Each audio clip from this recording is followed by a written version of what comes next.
అందరికీ నమస్కారం మిత్రులారా. రాష్ట్రంలో టీడీపీ అధికారంలోకి వచ్చినప్పటి నుంచి తమ కార్యకర్తలు నాయకులపై దాడులు చేస్తున్నారని, ఇప్పుడు తమ పార్టీ ఆఫీసుల్ని కూలుస్తున్నారని వైసీపీ వర్గాలు ఆరోపిస్తున్నాయి. జగన్ అధికారం పాలించే కాలంలో ఈ ప్రజావేదికను కూల్చాడని, తమ కార్యకర్తలపై దాడులు చేయించాడని, తర్వాత తమను అసెంబ్లీలో అవమానించాడని టీడీపీ వర్గాలు ఆరోపిస్తున్నాయి. ఇంకా ఈ దాడులు కూల్చివేతలకు ప్రధాన కారణం ఏంటంటే దేశ పరిపాలనా రాజకీయ వ్యవస్థలో ఈ పారదర్శకత, జవాబుదారీతనం లేకపోవటం. అంటే రాజకీయ నాయకులు వారు ఏం చెప్తున్నారు, ఏం చేస్తున్నారు అన్న విషయం మీద ఎటువంటి కంట్రోల్ లేకపోవటం, వారు ఏం చెప్పినా ఏం చేసినా ఎటువంటి బాధ్యత వాళ్ళు తీసుకునే ఇది వాళ్ళ మీద లేకపోవటం, ఇదే దీనికి పూర్తి కారణం అన్నమాట. అంటే ఇది రాజకీయ నాయకులు వాళ్ళలో ఉన్న విశృంఖలత, ఏ పనన్నా చేసి ఎటువంటి అబద్ధం ఆడినా వాళ్ళకి ఎటువంటి బాధ్యత శిక్ష అనేది లేకపోవటం, వాళ్ళు ఏ మాట అని చెప్పి ఏ పనన్నా చేసి సులువుగా ఏదో ఒక మాట చెప్పేసేసి దాన్ని ఆరోపణ ప్రత్యారోపణ చేసి సులువుగా ఎస్కేప్ అయ్యే అవకాశం దేశ పరిపాలన రాజకీయ వ్యవస్థ ఉండటం అనేది దీని అంతటి కారణం అన్నమాట.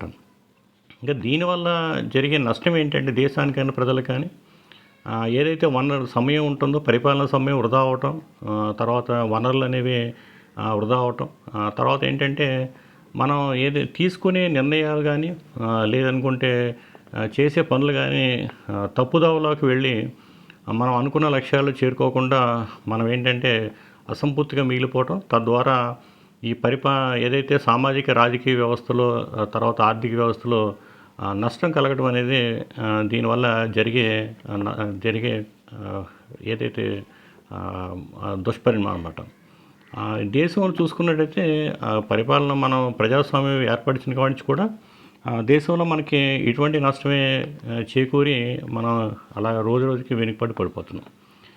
కనుక ఏంటంటే ఏదైతే మన రాష్ట్రంలో ప్రతిపక్షం కానీ, ప్రతిపక్షం వైసీపీ కానీ, అధికార పక్షం టీడీపీ కానీ నిజంగా కనుక మీకు ఏదైనా న్యాయం జరగాలనుకుంటే కనుక ఈ ఆరోపణలు ప్రత్యారోపణలు లేదనుకోండి కాకుండా ఈ దేశ పరిపాలన రాజకీయ వ్యవస్థలో ఈ పారదర్శకత, జవాబుదారీతనం కోసం కృషి చేయాలని నేను కోరుకుంటున్నాను. అంటే రాజకీయ నాయకులు వారు చెప్పే మాటలు కట్టుబడి ఉండాలి, చేసే పనులకు బాధ్యత తీసుకోవాలి, ఇచ్చే హామీలు నెరవేర్చిన యెడల వాళ్ళు అధికారంలోకి దిగిపోవాలి.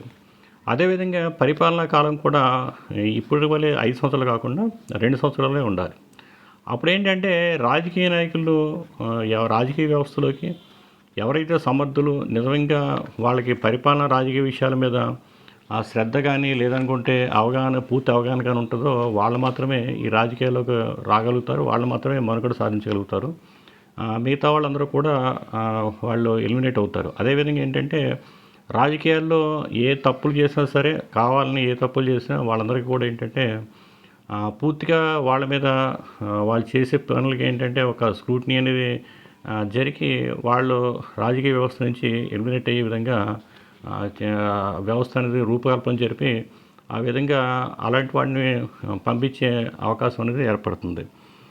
ఇంకేంటంటే ఇప్పుడు ప్రస్తుతం ఏదైతే దాడులు ఎవరు చేస్తున్నారో, ఎవరు ఎదుర్కొంటున్నారో పక్కన పెడితే ఎవరైతే ఈ బాధితులు ఉంటారో వాళ్ళు ఏంటంటే కోర్టును ఆశ్రయించాలని, అదేవిధంగా ఎవరైతే ఈ దాడులు చేస్తున్నారో లేదనుకుంటే ఇటువంటి ఏదైతే రాంగ్ థింగ్స్ దానికి పాల్పడుతున్నారో అటు అధికార పక్షం నుంచైనా ప్రతిపక్షం నుంచైనా సరే వాళ్ళు ఏంటంటే వాళ్ళ పద్ధతిని మార్చుకోవాలని నేను రిక్వెస్ట్ చేస్తున్నాను.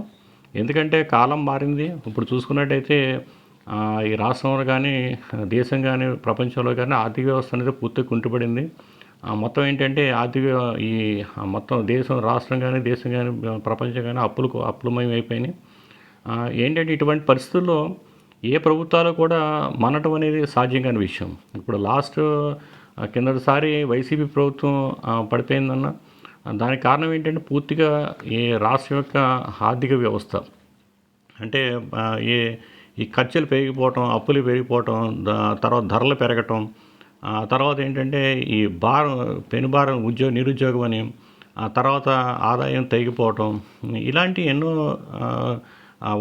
సౌకర్యాలేమి, తర్వాత ఇంకా ఇలా ఎన్నో ఎన్నో కారణాలు, ఎన్నో ఈ పూర్తిగా ఆర్థిక వ్యవస్థ, ఏదైతే ఎకానమీకి సంబంధించి ఈ కారణాలు ఏంటంటే, రేపు నేను అదే మొన్న ఈ వైసీపీ ప్రభుత్వం కూలిపోవడానికి కారణమైంది. అందువల్ల ఇప్పుడు నేను అధికార పక్షమైనా సరే సీరియస్గా వాళ్ళు కూడా దీన్ని ఒక అవకాశం తీసుకుని సీరియస్గా పనిచేసి దాన్ని ఏంటంటే రాష్ట్రాన్ని ముందుకు తీసుకెళ్ళి వాళ్ళు కూడా వీళ్ళంత ఎక్కువగానే పరిపాలించే విధంగా చూసుకోవాలి.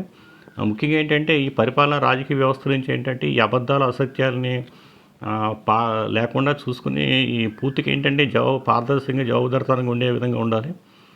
అదేవిధంగా ఏంటంటే ప్రతిపక్షం కూడా ఏంటంటే ఏదైతే ఉందో వాళ్ళు కొంత సమయం పాటించి ఏదైతే ఉన్న వ్యవస్థల ద్వారా, అంటే కోర్టుల ద్వారా, వాటి ద్వారా పరిష్కరించుకుని చేసుకున్నట్టయితే నిజంగా తప్పులు వాళ్ళు నిజంగా బాధితులు అనుకుంటే తప్పు అధికార పక్షం నిజంగా వాళ్ళు సప్రెస్ చేస్తున్న ఫీల్ అవుతే ఇలాగ కోర్టులను ఆశ్రయించండి.